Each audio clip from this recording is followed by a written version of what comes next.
In this video, I'm going to show you how to upload Google Photos to an external hard drive. The first thing you want to do is you want to head over to Google Photos and make sure to log in. Now what you guys can do is you can go ahead and select on multiple images by clicking on the top left of them just like so.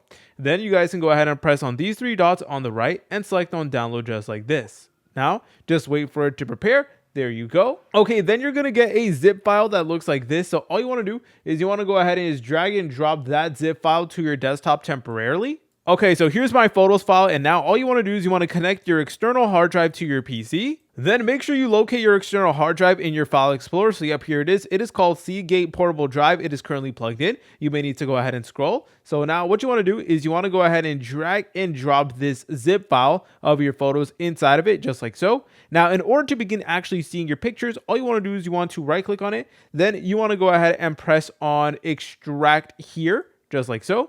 And then there you go. Now just wait for it to load in. And yep. And there you go. You will now get your images right here in your external hard drive. If you guys found this video helpful, make sure to leave a like and subscribe. I'll see you in the next tutorial.